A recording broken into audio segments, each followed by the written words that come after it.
So that's Rio. He's almost 6, and that is Soledad.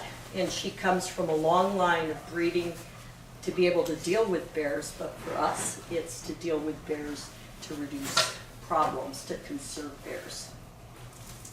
So. All right.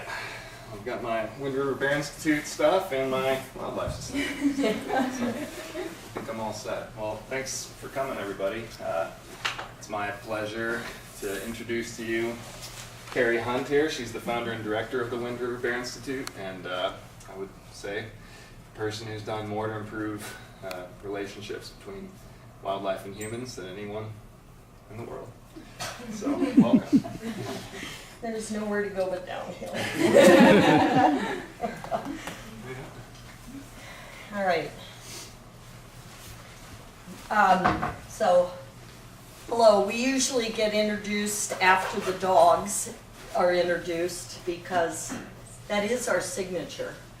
The dogs are our signature. We're the only ones in the world using dogs to try to teach bears, and our dogs can not only find bear sign, but they can push bear sign or push bears. So what I'd like to do today is have a nice informal talk, ask questions, don't be afraid to interrupt, because what we are here to do is inspire you to go after what you think would be meaningful work that you hold in your hearts. And it's really important for you to hear our story over the past 22 years and what we've gotten done. So I'm Carrie Hunt. I'm director of the Wind River Bear Institute. This is Nils Pedersen. He's a grad student here. Most of you have met him, I'm sure. And these are our wildlife service dogs, Soledad and Rio. And I thank the Wildlife Society, Elise, for inviting us. And I thank you guys for coming here. Scott, I've known Scott since we were in grad school together. And it's just a pleasure to be back up here. So you guys are kind of a part of history for our institute. 22 years ago, I came up here to the International Bear Association conference and told the world's gathered bear biologists that I was tired of watching bears die in the same places for the same things, and that I knew relocation hardly ever worked, and I was sick of putting bears down. I'd been a bear biologist for 22 years, researching what they ate, where they went, and then watching these bears die time and again, and it was just getting worse, not better. And I told the gathered biologists at the conference, I want to change that. I want to do something about it. I can train almost any animal. I think I can teach bears. And so 22 years ago, I stood in front of scientists, my peers, and there were naysayers.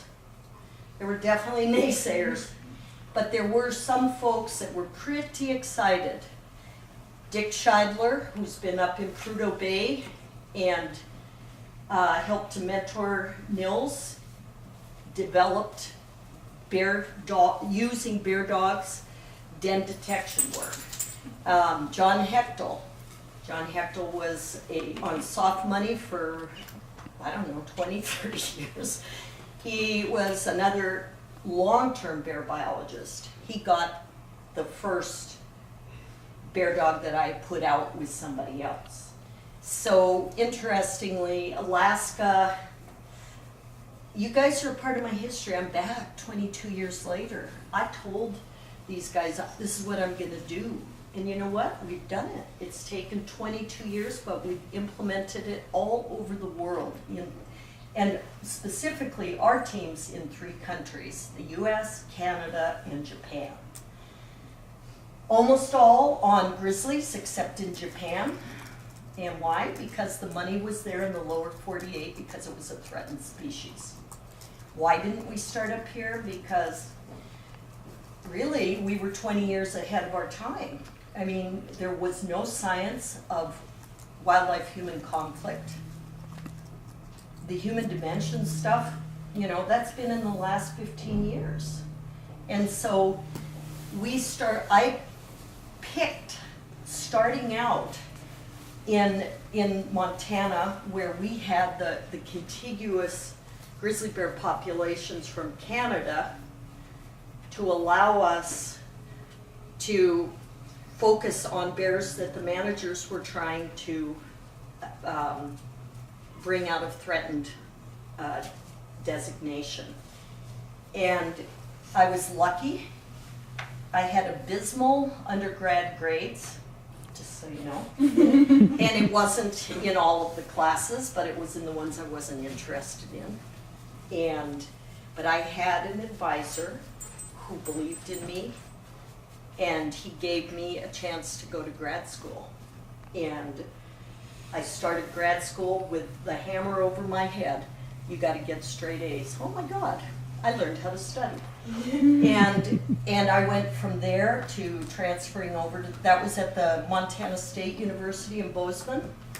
And I went from there to the University of Montana and was taken in by one of the world's foremost bear researchers, Chuck Jonkel. And he had been told, This gentleman here. he had been told, do not take any more unfunded grad students. No more. And he took me in. And he believed in what I wanted to do. I wanted to try to teach bears to go wild again and dovetail the approach with working with the publics to educate them.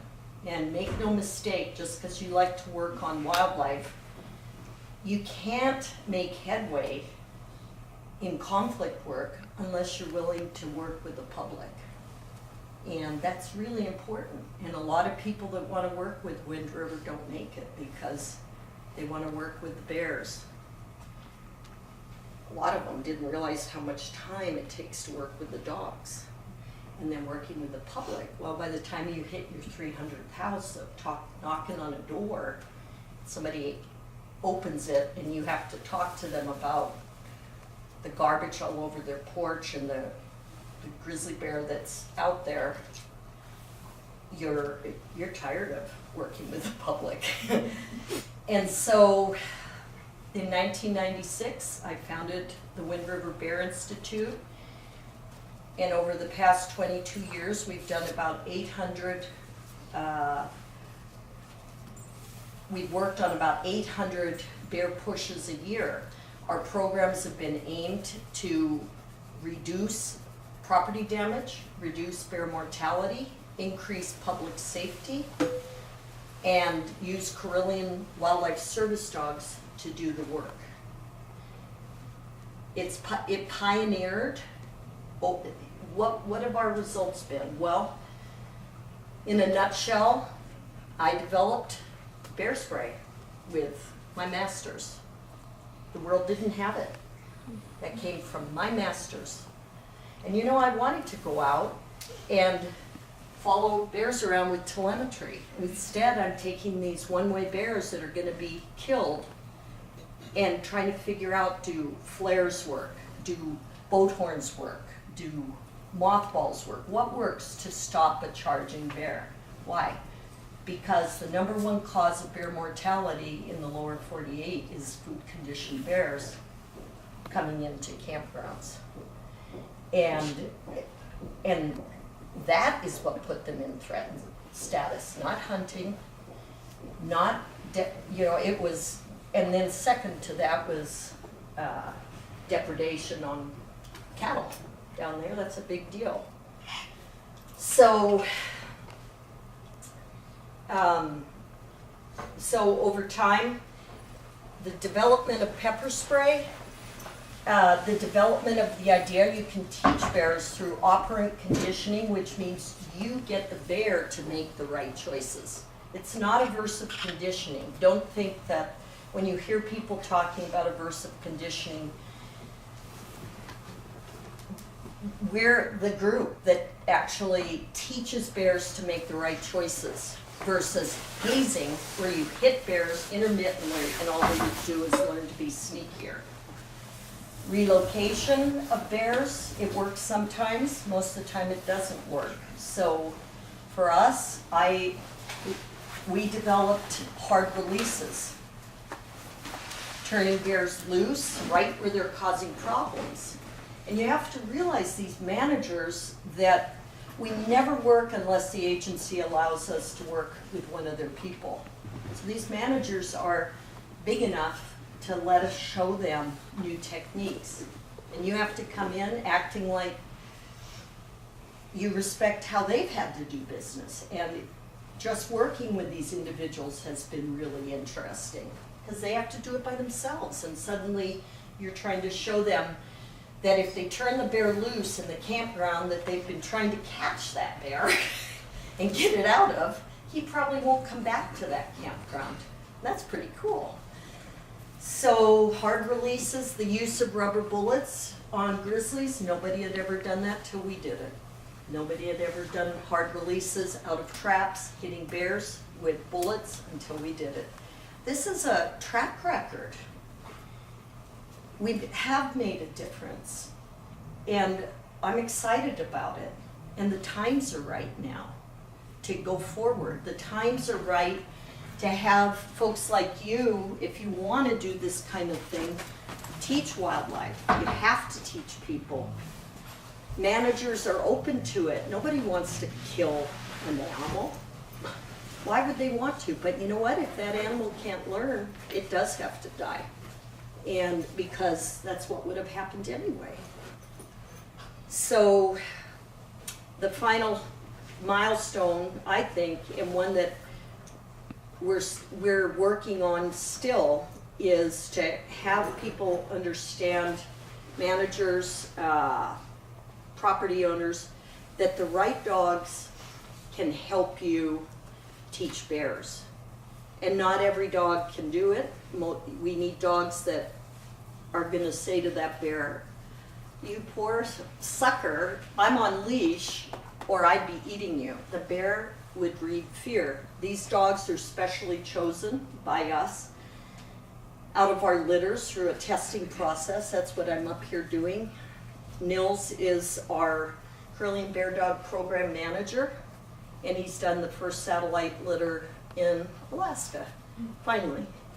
And I will mention that the very first job I ever had with this whole program was in Soldotna with John Hechtel, and we were getting black bear out of the moose feeding stations after the big die-off. And so Alaska is a very special place for me. It's just odd how I'm back here doing the first litter with the guy that will take our US programs on after I retire, which I will never retire from training dogs. I don't have to.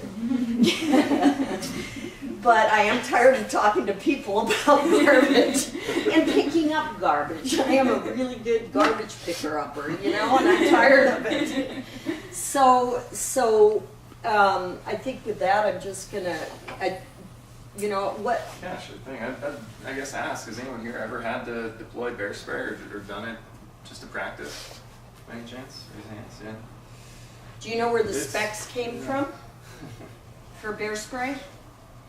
Well, the specs are 3 feet wide and 20 feet long.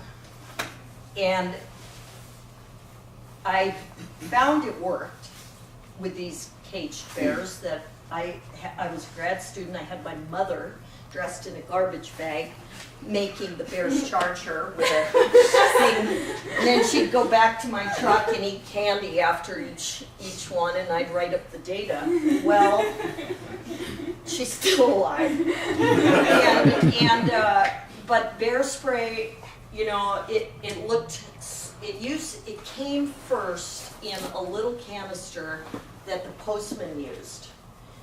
It was called Holt. And Postman carried it, and it had a pencil-thin spray, and that's how they turn nasty dogs around. And I saw that it worked on the bears that I had in captivity, and so that went into the newspapers, and a Vietnam vet came up to me and said, I'll put it in a canister for you. What do you want? And so I told him I want 3 feet wide so I don't have to aim it at their eyes and nose anymore, because it works on the membranes of the nose and the eyes. So what does it do? It blinds the bear. He can't see the problem, he can't smell the problem. Railroad flares did not work. Opening an umbrella didn't work. Boat horns didn't work.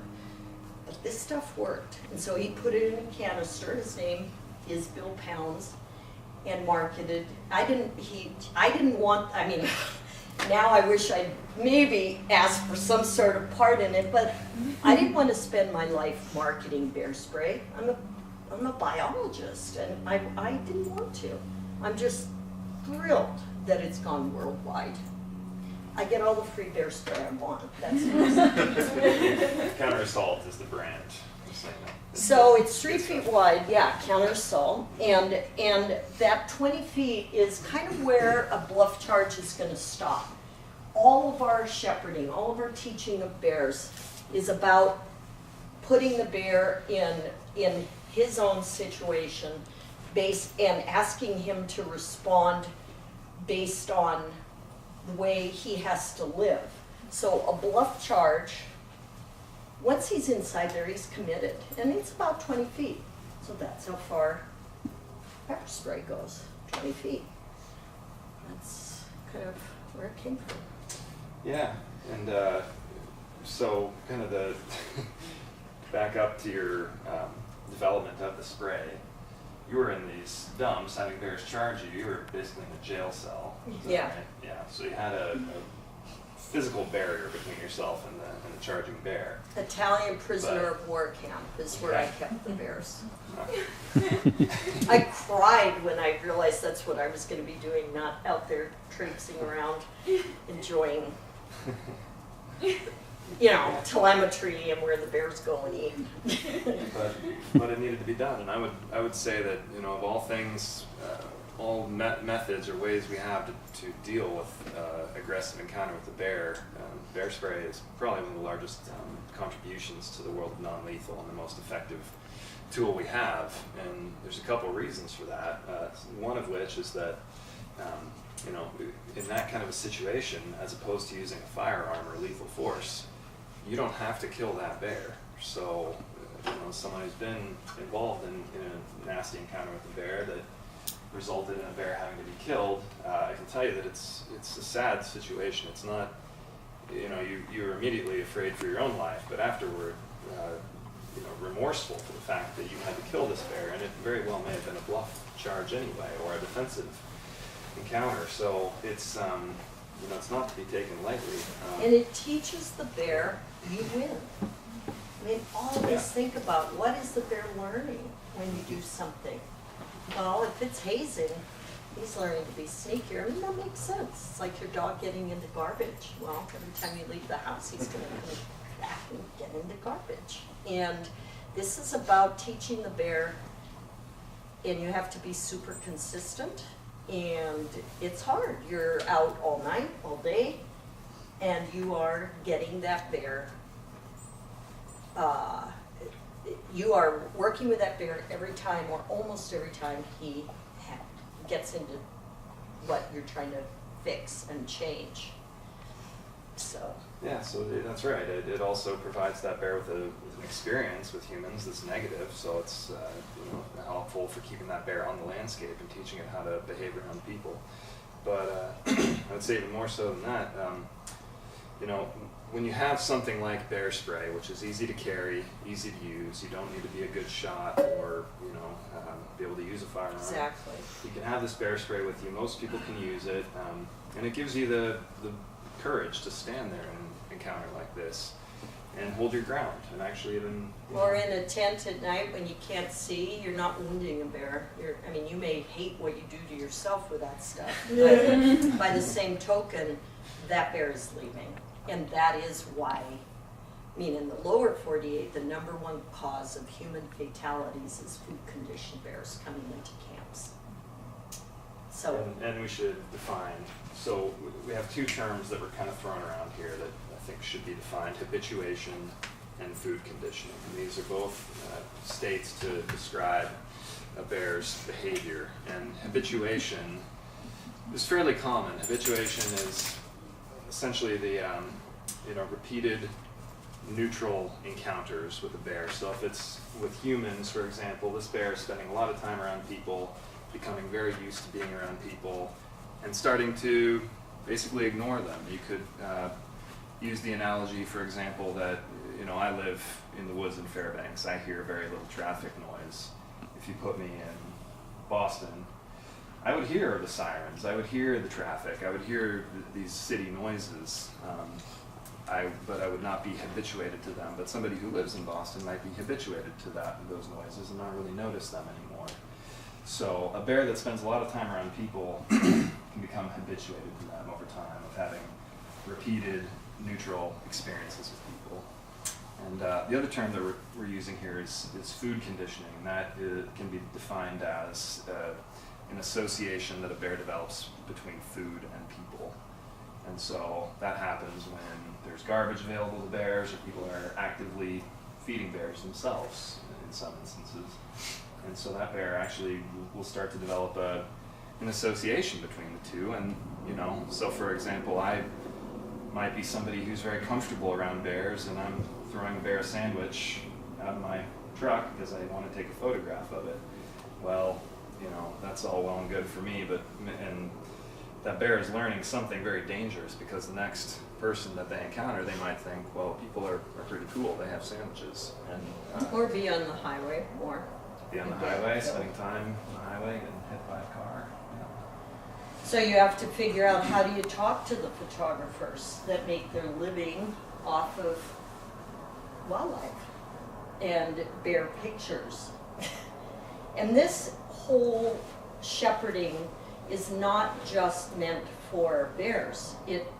We focused on bears, but we have done a few cougar now. We've done a lot of bighorn sheep very effectively for roadside work. Moose. Yep. So the idea is that you can teach wildlife, just like you can train a dog, but you have to be consistent, or they learn the wrong things. So we've developed a 3 profiles of what aggression levels are worth working with, what conflict levels are worth working in. For instance, a bear that is willing to come in at night versus a bear coming in the day, versus a bear that is willing to commit body parts into human stuff, like getting in a truck versus up on a deck, versus just the edge of your cabin and eating bird feed. That's a big difference. Finally, bears that are willing to go into 3 and then 4-sided stuff. Livestock killing bears, we can't fix that right now. Not to say it's not possible, but that's a whole nother ball of wax. They've got a whole nother drive going. All of it is food, but that prey drive is different. And to try to fix chicken killers, cow killers, that's different. That's a big food reward, and it's a big adrenaline rush. And most of them are, they're so spread out that how do you, the public needs to be educated. You don't have chickens and chicken feed available to bears, because they come in almost always for the chicken feed. So again, it's thinking about, how does a bear think? That's the beauty of the way we do the work. And when I say, how does that bear think? He comes in because he smells the grain, he busts into the chicken coop, he's eating this huge sack of grain, which is like massive food reward. And these chickens are fluttering around, he kills one. Oh, now we've got a chicken killer. And that continues. That doesn't change. That's almost always how they start. And then you get the call and they say, well, he was in my chicken coop eating grain for a couple nights, and now he's killing my chickens. And you're like, Jesus, why didn't you call when he was just eating your grain? Well, so if what's really probably so exciting about this is thinking like a bear, thinking about how bears think. Operant conditioning, to define the term in a very general way, is the bear does something and our response is to do something. And then based on how that bear responds, if he leaves, we back off. If he decides to dilly-dally, well, we're hitting him with rubber bullets. If we can't get close enough for rubber bullets, we're lobbing cracker shell rounds in behind him. As soon as he goes into cover, we stop everything, we get in the truck and we leave, or we walk out of there. So the bear learns a really cool thing. The bear learns, number one, the bear learns it can leave. And you're talking, most of the work that we've done is grizzly bears with cubs. So, A, we get to have the sow teaching the cubs how to respond, but B, that bear wants those cubs out of there. People think that that would be very hard. Well, it is hard if you ask the bear to do something it can't do because it's trying to get its cubs out too. So you have to think, how's that bear thinking? I've got to get my cubs out. You teach the bear first, you can always leave. Then you make harder and harder repercussions for the wrong choices. Does that make sense?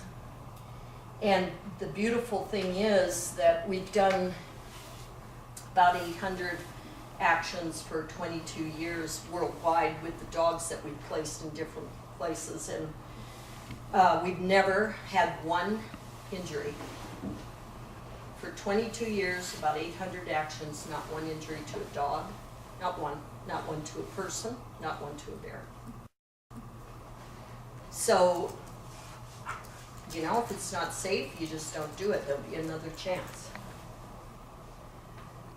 Do you want to talk about the dogs? That segues nicely into the way that we're using wildlife dogs these days. And you've met Soledad and Rio. They're both wildlife dogs that we have here in the state of Alaska. I should mention that they're also parents now. We have a litter of 6 puppies that are about 3 months old at this point. They are a lot of fun. We'll get a bit more into that, but wanted to introduce you to the Wildlife Service Dog Program. And these are, the breed is Karelian Bear Dog. And I don't know, has anyone in here met a Karelian Bear Dog before, had an experience? Yeah. They're not, I wouldn't say they're common. They're becoming more, I think, common. I see them around time to time. But they are dogs that we use for scent detection work, for scent distinction work, and for dealing with wildlife-human conflict issues, what we will refer to as wildlife shepherding. And more importantly, one of the important things we use them for is education, like what we're doing here today. But just some background on myself. I'm from Fairbanks. My name is Nils. I'm here at the university and hopefully finishing with a master's degree in the near future in wildlife biology. Soledad here is a 7-year-old female. She's had 2 litters of puppies now. And she is a unique dog in that she's worked with all 3 species of North American bear. So black bear, brown bear, and polar bear. And I should say she's also a dog model. So she can add that to the resume. We also have Rio here, who's a 4-year-old male. And Rio came over from Finland. Turning 5, so I'm 1 year off now. Yeah. Good. So Rio is a dog from an outfitting group there called Aversive, and it's a kennel that breeds moose and bear hunting dogs. And so Rio was a dog that was used for moose hunting and a little bit of bear hunting there in an area called Kuusamo in eastern Finland. We're very happy to have him here. So these dogs, to kind of summarize what they're doing, we call them the sniffers and the pushers. And what that means is that not only are they being used to find bear or find dead things, sniff them out, but we can also use them to then push that bear. In the case that it's in a bad area, then we need to move that bear out of that area. And we know that they're also used as our safety backup. Yeah. I mean, that's the beautiful thing. We all carry pepper spray in nasty situations, shotguns with lethal rounds, but every one of our dogs would love to be turned off leash and engage with a bear. So the breed itself, Karelian Bear Dog, it would be described as a Finnish Spitz, which means it has pointy ears and a curly tail. And they are generally black and white, maybe a little bit of reddish brown in the coat. Soledad has spots. I think they're adorable. Rio doesn't really have so many. He's a man. Yeah, very clean colors there. And they have a double coat, so they're an Arctic breed and very capable of spending time outdoors here in a place like Alaska. So just a little example of what the area looks like. This is what's referred to as Karelia, eastern Finland, kind of very far western Russia. And this is what it looks like. It actually looks a lot like the interior of Alaska in many ways. It does. More water, for sure. Yeah, I more mean, you lakes just and cannot schools. believe how much water there is. It's the remains of the glacier. So some traditional uses for the Karelian Bear Dog was to hunt, both small game and big game. It'd be used to hunt bird and sable or marten, another term, but also known to be able to hunt larger game, in particular moose. But it was known that some select lions could also hunt bear.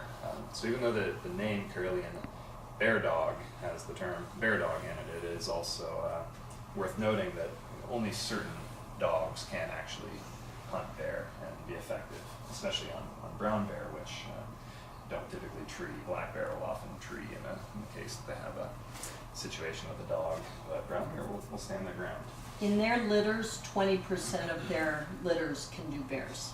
The rest are moose and meat on the table dogs. Yeah, so We've it's gotten to where about 88% of our dogs can do bears because we've just bred our top bear shepherding dogs. yeah, so it's worth keeping in mind that I've seen some other Karelian Bear Dog kennels that advertise their dogs as bear protection dogs or hunting dogs, and without testing the dog, it's really difficult to say which dog specifically is going to be good at its job, and I wouldn't count on it necessarily. But traditionally, these dogs were supposed to hunt for themselves, so feed themselves, feed on vermin around the homestead, and then hunt with you. So you'd go out with them and they actually hunt independently of you, but you work with them to find your game, and to protect your family from in certain circumstances, and to also pull a sled or a skier. So they're a dog that can pull, and Rio is actually a real nice little sled dog. We actually run him in our team sometimes. In Finland, they're shocked that we don't use bears or dogs to hunt with. And Scott can attest to this from his time in Sweden and Norway and in Europe. But you go over there and you're just, you go walking where you think there might be moose, and these dogs are doing these huge 20-minute circles around you, where they come blazing past and they check in and then they're gone. They're finding the moose, the bear. And then once they find it, they bay it up and they bark, but they're silent trailers. This is not a sporting dog.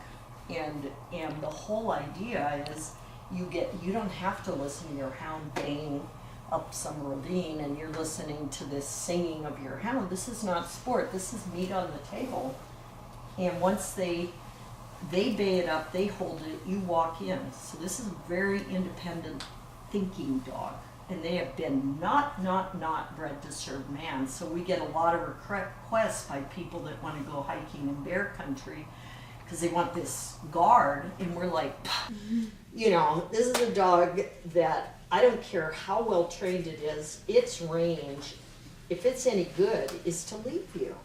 And you are constantly, if you're with somebody that isn't used to it, really kind of an aggravating hiking partner. It's, Kayla, to get the range into you. And because they are bred to leave you and find it. And it's not they're super smart dogs because they haven't been bred to please us, so they're really good thinkers, but they are not, unless you're willing to train, they're not a very fun pet.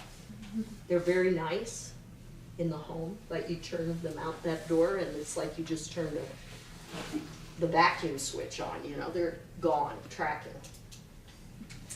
And yeah, part of that is that the breed standard has forbidden the dog to be human aggressive. So if there is a dog that's not good with people, it's not been allowed to breed. So as a result, the Karelian Bear Dog is quite good with people, even though they are very aggressive on wildlife. And that's part of the reason why we've chosen this dog, because of all the education we do. We need a dog that can not only be out there working with us, but then we can turn around and take it into a school of an elementary school and visit with a bunch of kids and need a dog. And, yeah, and because they can dance on the ground with wildlife versus our North American hounds, so they're bred to treat. And the really aggressive hounds, when they're working bears, they usually do, I mean, I've known, because I've worked in houndsman states a lot, their good aggressive hounds get killed. They don't know how to be smart. These are like cow dogs for cows, but these are for moose bear. And that was another huge reason we, put this kind of time in. You need a dog that knows how to dance with that species. Yeah, so when we refer to their intelligence, it's a primitive intelligence is what we're talking about, which means that they're not necessarily going to memorize the names of 300 of their toys and be able to find them or something like that. But you take them out there, even as little puppies, onto a bear carcass, and they know not to approach the head. They know to stay away from this side. This has the claws and the teeth. So they'll go around, they'll check out the butt and the back, and you can see that even as little puppies, there's some genetic memory there. And really the dance or the movement that they do on bear and moose is something genetic, so we're also looking for that when we're testing puppies, because you can see it even at that 3 months of age. And we're looking for a pup that won't turn when there's a scary thing. I mean, we don't want that turning back. We want a dog that is either gonna stand and bark, that's bear protection, or a dog that's dying to, even if as a puppy it just crawls in, it's engaging. And it gets much better as each test goes on. These are a couple of resources where some of this information comes from, especially this one here. This says Karelian Bear Dog on it, but has an English translation. That's really interesting and has a lot of really neat pictures in it too that I find a lot of fun to look at. See the traditional ways they were used. So our Karelian Bear Dog key uses, how we're using these dogs to conserve wildlife, includes using them as a safety net, repellent, deterrent. We talk about bear spray as being a really effective tool at repelling a bear, so turning a charging bear. Well, similarly to bear spray, these dogs can also do that, can turn a charging bear. So we'll use it for moving in on a bear, pushing and conditioning bears, getting them out of places, doing it repeatedly, consistently. And for what we refer to as hard releases, which we try to do on site if we can, but what that refers to is when we're trapping a bear in an area where it's getting into trouble, instead of putting an ear tag in it and just releasing that bear into the woods or somewhere where it's comfortable, we're going to give that bear a negative impression of the area and the situation that it got itself into. So when we turn that bear loose out of the trap, Of that site, I mean, and what that site looks like. Picnic table set up here, campground, you try to have him know these are the things that are ours. They belong to us, these are our boundaries. So in this picture, we're turning loose a black bear kind of outside of Reno, and we let the bear get to the cover, get to woods where it has a tree it can climb or something after we yell at it, and in some cases we'll shoot it in the butt with rubber bullets, but then once that bear gets to cover, we're going to turn the dogs loose on it. That gives this bear the experience that it's being chased, and it's being chased by some dogs that really want to catch it and are not going to be very nice to it if they do. And so when that bear gets to cover, it goes up a tree if it can. In this instance, we've turned 2 dogs loose on it. We have Rooster here, and Soledad, and you know, this is kind of an interesting photo. People see this and see Rooster out front wondering if he's just on vacation or what he's doing, but in fact Rooster, I mean, he's doing exactly what these dogs are supposed to do, which is to get in front of that bear and try to stop it, because really what these dogs want to do is hold that bear for you. So as a hunter you could come and shoot it. So we're of course not really interested in holding that bear whatsoever. We want to give it a way out. We want to give it a way to escape. So shortly after this photo was taken, this bear climbed up a tree, which is pretty impressive to see a 400-pound bear climb a tree. It's, you know, they're like squirrels. So these dogs are not hunted in packs like our hounds are. They are hunted singly or in opposite sex pairs, because they're supposed to be on both sides of the bear if they hunt opposite sex. But they are not, they're pretty aggressive dogs unless you socialize them. They'll take, no matter how socialized, if a dog comes up growling, they will take the fight on. So another key use that we use these dogs for is to stack the odds, volunteer manpower in other words. So in some cases we're able to take, you know, 3 to 4 folks on the ground working to walk a bear out of a campground. We can go 2 people, 2 dogs, and still do our job safely. And that has benefits both for, you know, both for the cost, that how many people you need to pay to do the job, but also I would say that going in on some of these circumstances, I'd rather have my dog than a park ranger with me, for example, or another person, because that dog almost always knows about the bear before I do, and it gives you a non-lethal last resort. So if we do have an issue with the bear, you can't always use the dog to. This picture is Mishka. He was the first dog that I ever put with a wildlife officer in anywhere in the U.S. And they now have 6 of our dogs. Well, 5 of ours and 1 from Denmark. But they have a program, and the agency does not fund the dogs, but they actually have the public contributing because they've been so successful that they actually keep the dogs' gear, food, it's vet bills. And all of these men that are officers went from doing very few public presentations to being master showmen for children, educating in the schools, because when you got one of these dogs, people want to hear about it, versus you standing up there and telling people. You know, you go into a Boy Scout jamboree and you've got 4,000 Boy Scouts. That was the intro I did to Alberta. 4,000 Boy Scouts camped in grizzly black bear country, and it was an intro to Alberta.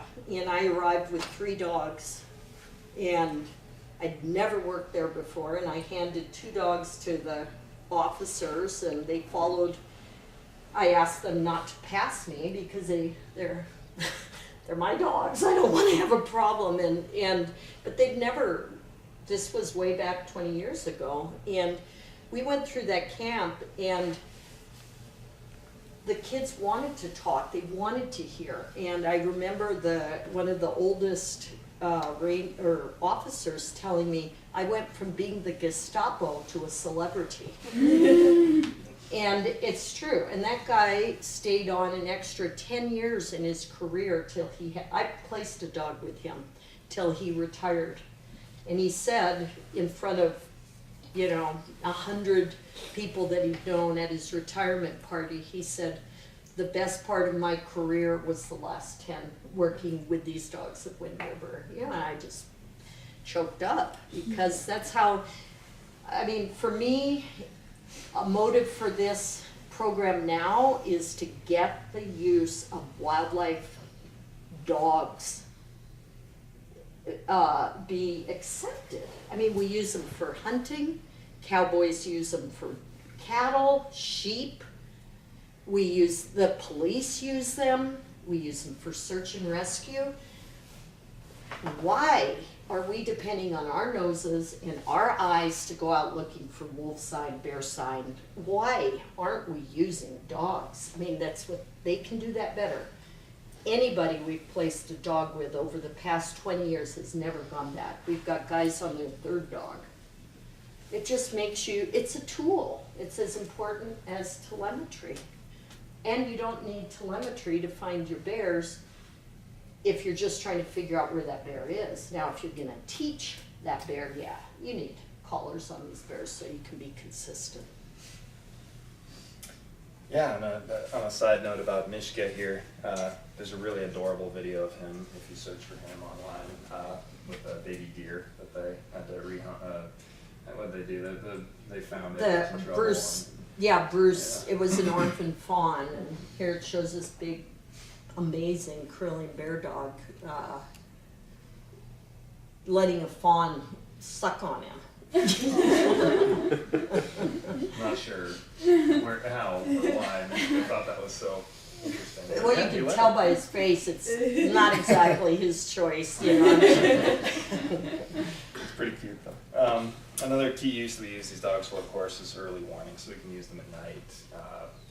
And in cases like this, where we were doing some bear guarding for a pipeline group, and we could use these dogs to sweep the work area before work got started. And so, as an early warning detection, we can actually sweep out these areas. Or, in other cases, find sign of bear. So we don't actually need the bear to be there on site in order to find things like grizzly bear digs or bear scat, to go ahead and let people know that, you know, bears are coming through this part of your work site, and, you know, I think they're sniffing around your propane tanks, and or this is just a wildlife corridor, and this is why the bears are coming through here. Maybe we should consider a different place for your man camp, for example. And even the beautiful thing is that the dog will tell you the conflict level. Like, you know, you can track with that dog, and the more you know your dog, you can say, well, that bear was in your pickup, checking out, and oh yeah, I had a deer carcass in there 3 days ago. There may not be any sign because that deer's gone, but the dog will tell you bear was in the pickup. I had one instance in the Bitterroot of Montana where my dog tracked me around every foundation of this house, barn, and I knew why the bear had started getting into trouble because, and this is the beautiful thing, they say, well, they have birdseed in their barn. I mean, you see their faces as your dog starts to take you down to their barn, and the barn's 500 yards down the road, and the bear came up from the barn. And then the dog turns around and comes right back after finding where the bear had mostly been, and takes me on the back porch and sticks his head through the dog door into the kitchen. And he had been tracking the whole way. Well, guess what? Pretty quick you're gonna have a bear in your kitchen, because this bear went right like this. And what's nice for us is that a lot of times there's cameras or the public, and we like to tell them to build credibility. Often we go in, we say, don't tell us what you saw. We're gonna tell you what the dog says. Because that way you're basing your assessment on what the dog says, and then, you know, they may have already figured something else was the problem, but you can tell them where the bear went, what it did, and when you are on track, even in terms of how long ago, you know, it was early last night versus, hey, 2 hours ago, the dog still thinks it can maybe catch up, versus the bear is out there somewhere, my dog won't stop barking. You build credibility, because a lot of times that's exactly what happened. And if you're wrong, then you learn how to read your dog better. Another use that we use them for is for patrolling and tracking. We covered a bit of that, but another thing we'll talk about here in a bit is also bear den surveys. We use these dogs to find bear dens as well. Monitoring and follow-up, a really neat way we can use these dogs is out of the back of our truck. So in these instances, Soledad is here with her mom and her big brother here, and we're working out of the back of the truck. They're in a topper, and that topper has pet guard or metal mesh on the windows, and so we can keep those windows open and drive around on the road system. And when we cut bear scent, those dogs will bark, and oftentimes bark out the side of the topper on which the bear is. And so we can tell, you know, if we've got a bear that's in the middle of a campground, for example, that bear can drive around and see that, okay, yeah, the bear's still in the campground. We're trying to get it to cross the road. Well, the next time we make the loop, we see that, okay, the dogs are striking on the other side. Looks like that bear has finally crossed. That's what a bear will call her. Yeah, and yeah, that's a great thing about using the dogs too, is that radio color or not, these dogs are effective. So don't need the fancy telemetry device either.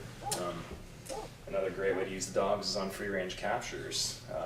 You know, in some of these instances where you will free range dart a bear to take it down to do, you know, measurements on it, like in this case with this guy, or to put a collar or a new ear tag on it. We need to find that bear quickly. These bears, in some instances, will try to swim and drown, or even in just a little bit of water, a bear can drown if it's under sedation.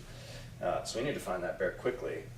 And with these dogs, you know, the way we train them, they can sit next to a bear like this. They're not going to bite it. They're not going to hurt the bear. Now, if that bear gets up and starts moving, different story. That dog is going to be on it in no time. But you know, but they listen. You say, tell them gentle. You know, and as they get older, they know if the bear's down a drug, that's what you're going to ask for every time. So even if you're not there when they get there, the dog's being good. Most of the dogs can do that. Some of them don't want to do it. Soledad can. I wouldn't count on that guy. Yeah, exactly. Oh yeah, and I guess, you know, a lot of the guys in Washington in particular are using these dogs for food, Yeah. which is pretty neat. So again, we talked a little bit about this, but finding carcasses, really important. You know, in one instance, we were working on a 24-hour bike race, and part of our job was to sweep the course beforehand. And in so doing, we found a place where a grizzly bear had been caching elk calf parts on the race course, and it's really important to be able to find that before the race got started, because that could be a real problem. But finding injured bears as well can be, you know, not only a huge public safety hazard if you have a wounded bear running around that might be aggressive towards people, but in other cases we have bears that have been shot in self-defense, and it's not clear whether they're alive or dead or where they are.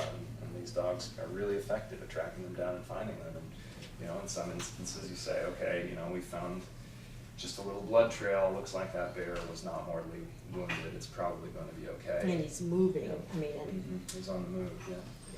In other cases, you know, you do find that animal if it's dead or and the whatnot. dog, as you move into this sign, tells you if the bear is close or far.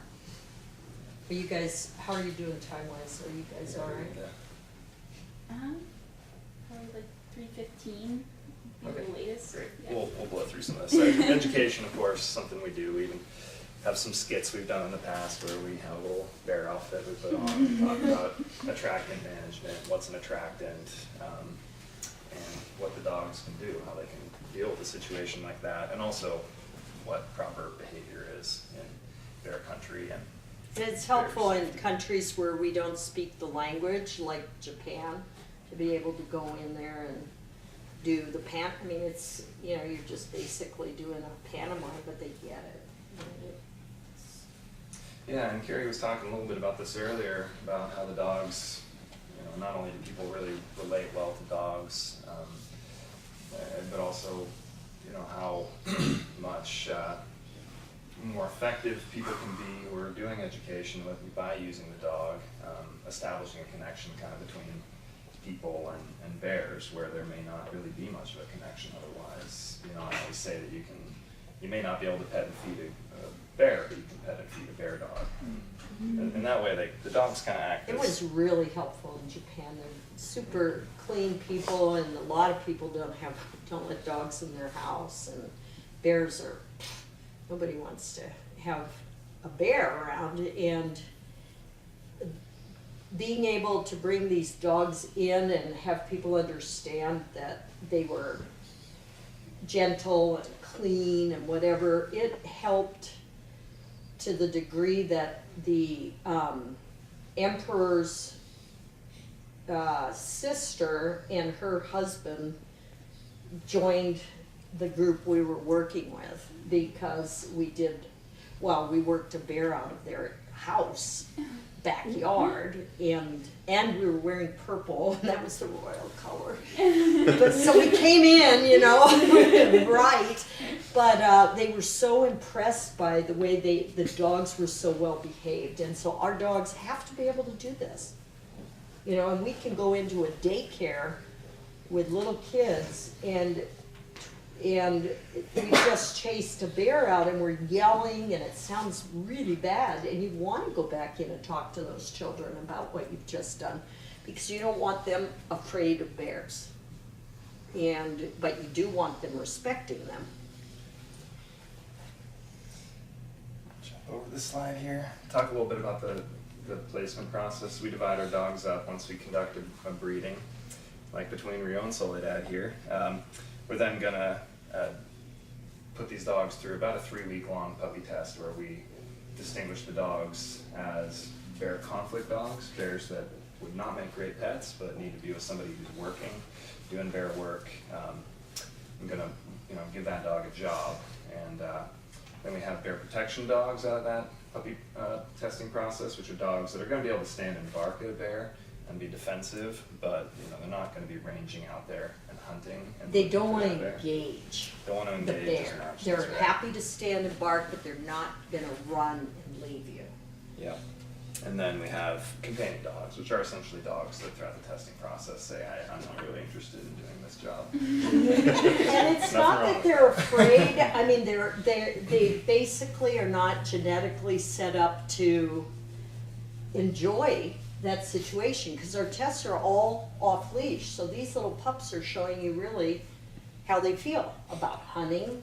Do they use their noses? Are they ground trackers, air trackers? What's their energy level? They're totally loose. They're 8 to 11 weeks old.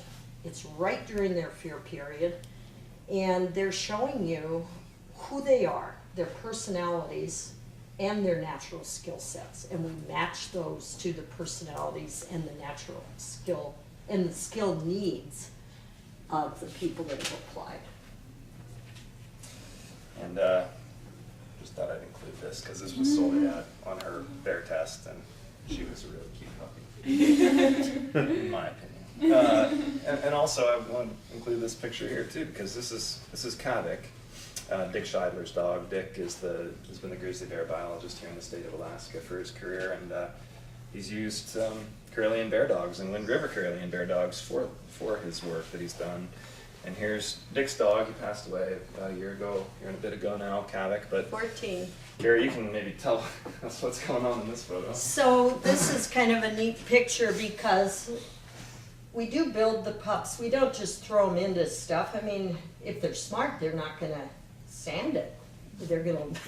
So we build it. First, the tests are over a number of, like Nils said, it's 3 weeks. Takes generally 8 tests to figure these dogs out. And 2 of the day tests for each puppy are bears. And it starts with paws, it goes to bear head, goes to huge hide, it goes to the grizzly smell, it goes to a big dead bear that we, gave him fish, or one of the managing agencies has given us. And then it goes to a bear mount with very little smell that looks very lifelike and with some smell underneath it, but not much. And we split out the dogs, and you see them just starting to split out as you test. Before that are ungulate bones, carcasses, and they get bigger. Flies coming off of them, and how do the dogs deal? And so this is the final test for Kavik, and it's live bear. And this is down in Heber, Utah, and we don't have this anymore, so we do more. The mount is great. I mean, it's still very spooky, but this was wonderful when I was down in there because this puppy has never seen a bear. And he walked in, and he is standing. He's not leaving. He's not turning and running. And we had 4 dogs able to do that out of that 8-dog litter. This is Bart the Bear, Doug Seuss's bears, from Grizzly Adams, Jeremiah Johnson, The Edge, yeah. And it's just phenomenal. I mean, his tail's down, but it's not tucked. He trusts me. And that is part of what we do, is we build trust. It's a really complex process of building trust with that pup, so when it is scary, he learns that you will always come in and stand with him. And especially for a dog like Rio, who started as an adult, but our dogs are such independent thinkers. They need to know that sometimes we make the decisions, but we really celebrate independent or intelligent disobedience. A dog that says, nope, not gonna do it. And he knows that he's right and that he can make that choice. Because we will find out pretty quickly, okay, I was wrong, you know. One thing I was thinking, we started to get into this thing with hunting, you know, over in Europe. They ask you, well, why don't you hunt with dogs over here? How do you find your moose? Well, we walk around a lot. You know, how do you find your crippled? They're just horrified that we are not using dogs to hunt. And it's because they use dogs for everything. I mean, you use dachshunds. I mean, dachshunds, do you know that they use dachshunds a lot? I mean, you can talk to that. I don't, dachshunds are used for hunting deer. Because deer don't care too much about them, but you can find that deer. We did a bear test one time where the Karelian was afraid of the bear, not kind of a test, but the dachshund wanted to dig underneath and get it. That is so cool. Yeah, it's true that, you know, not Karelian Bear Dogs are bred to be bear hunting dogs, but there are lots of dogs that can bark and chase bear. You know, when it comes to grizzly bear, I think it's a little bit more difficult. And you know, really the biggest deal about the Karelian is that we know a certain number of each litter is going to be a good bear dog. Whereas with some of these other breeds of dog, you're not always 100% sure about what kind of dog they're going to be. But we've had a lot of success with Karelian. But you know, you always get interesting points where people say, well, my cat chased the bear off my porch, you know, and, well, yeah. That's that cat. It's the Maine Coon. Yeah. A lot of bears are pretty adverse to conflict. They really don't want to get in a fight, even with a little cat. I just wanted to show you a picture here, though. Carrie's up here because we're doing puppy tests. We just finished them and are doing the assessment and placement process. And we're also looking at the future of our breeding program. We're keeping a female out of this litter, and I wanted to show you a picture of little Marty here, and she's the dog that we're going to keep out of this litter, and she's named after Margaret Neary, after the woman who this building is named after. So her nickname, Margaret Neary's nickname is Marty, so that's where the name comes from, and lots more to come from our little Marty. But I wanted to show you a picture also of the dog fathers, or our lines, and where they come from. And we really have two lines that I'm showing here. Our matriarch line, Eilu, who came from Finland and is the grandmother of Soledad. This is Grace, Soledad's mom, Eilu's daughter, and then Balu, Soledad's sister. And then we have our our male line that came out of this dog, Yoki, and he also came from Finland. And his 2 sons, Cassidy and Satchmo here. But those are the 2 lines, and now Rio actually is, I should say, another line that we've gotten from Finland. It's really a choker for me to look at these 2 dogs, Eilu and Yoki, and think that they gave their entire lives to this program, and they were the very first dogs ever of their breed to conserve bears. And I mean, you know, they just loved what they were doing. But those 2 middle dogs are the first ever to teach bears from the lines of dogs that have been hunting bears for generations. She just finished working bears in Sequoia with her handler. Grace she's worked from Prudhoe down to Montana, Alberta, BC, and she was up here. Her owner was working with Nils to do the puppies, Claire Edwards. But, and then this was my old lead dog. It's just really a choker. These are all gone. It's been 22 years. They don't live long enough. You know, we have these 2 dogs left, but the rest were the dogs that showed the world that you can teach bears safely and effectively. We couldn't have done it without these dogs. We could not have, for all the reasons we've been telling you. So if you guys have something that you're passionate about, you know, we're all of us, Scott, Nils, and I, you know, you be passionate. Don't be afraid to be passionate about what you do. Don't think you have to talk like some scientist to know science to make a difference. Be you. Allow yourself to go after something that you think needs to be changed, needs to happen.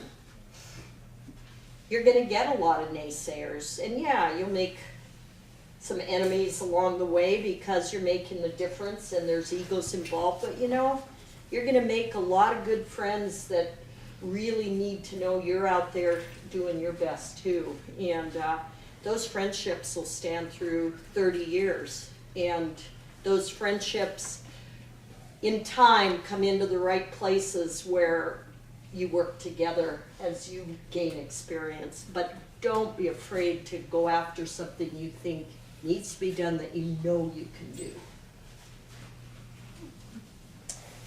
Failure is not about trying, you know? It's just the first step towards, okay, that doesn't work, now what? I thought I'd just show you a couple photos. Our guys in Japan here with a group called Pikyo, working in Karizawa. We've got a program going in Alberta. John Clark just got another dog. Third dog. Third dog. We've got a program there in Nevada with the Department of Wildlife. One there in Washington, probably one of our more successful programs of all the dogs they have there now. In Montana, of course. I've been doing that for a long time. And we do have that going in Alaska as well, through Dick Schuyler, as well as John Hechtel and Greg Parham with U.S. Fish and Wildlife Service.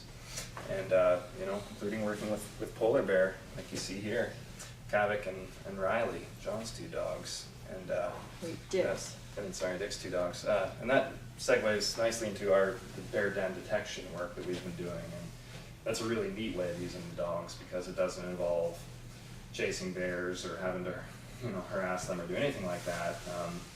We're just going out there and finding their dens, and this is instances where we have, you know, by and large, oil companies looking to do oil exploration in areas or find scale seismic work on a barrier island, and you know, they don't want to disturb a maternally denned polar bear that may be denned in that snowdrift there, and so we can use these dogs, and I'm going to see if I can queue up a video here for you.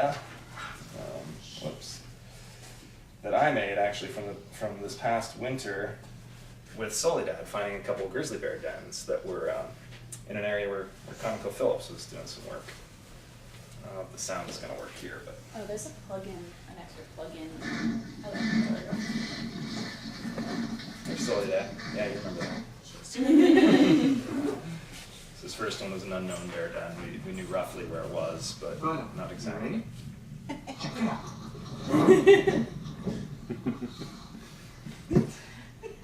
Very, you know, not all dogs can see 3D, and not all of our Karelians can as well. She's one of the ones that can. She can You can see this big tailings pile here where the grizzly bear dug out this dirt surface. This is a bear that we knew roughly where it was because it had a radio collar on it. But slowly helped pinpoint it. Got there, son. Good fine, Scotty. Good girl. Doesn't really look like much. It's just a little bank. What's in there, so? We're placing a pup with Dick, a new pup, now that Havoc is gone. We got the right dog for him, we're pretty sure. Good girl.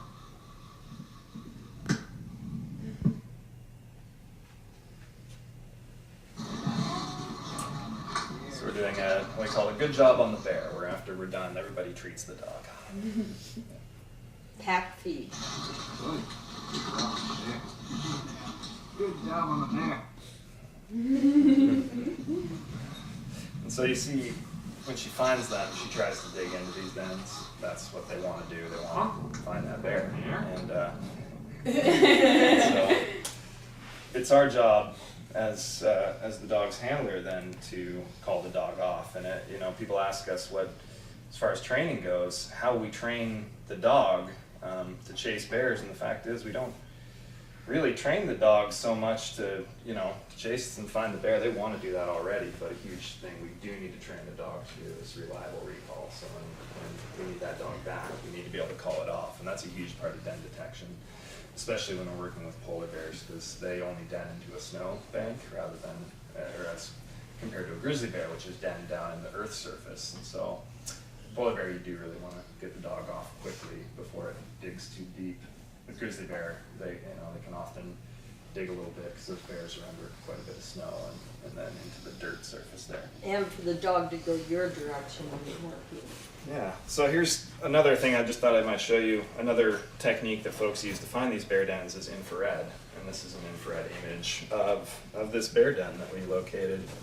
And that's what they look like. They don't really look like much. They kind of just look like a little blip on the otherwise uniform landscape, but that's a really neat picture. That's a grizzly bear den, and I haven't seen many infrared images of a grizzly bear den. It turned out pretty good. So, but I should say that, yeah. Well, it's, I mean, you know, it doesn't look like much, but you know, in this case, we could observe that grizzly bear den with the infrared. In this case, we couldn't. We would have never found that bear den with the infrared. So Soledad really did a good job, and I just have a nice collage here to show you of all our dogs. And those are, many generations of Karelians. And we're on Facebook, as well as Instagram, if you do any of those social media things. And those are really good ways of keeping track of what we're up to and what's going on, and try to keep that up to date. So I think with that, are there any questions that you have about the program or about the dogs or bears or up here? You can thank them for coming and speaking.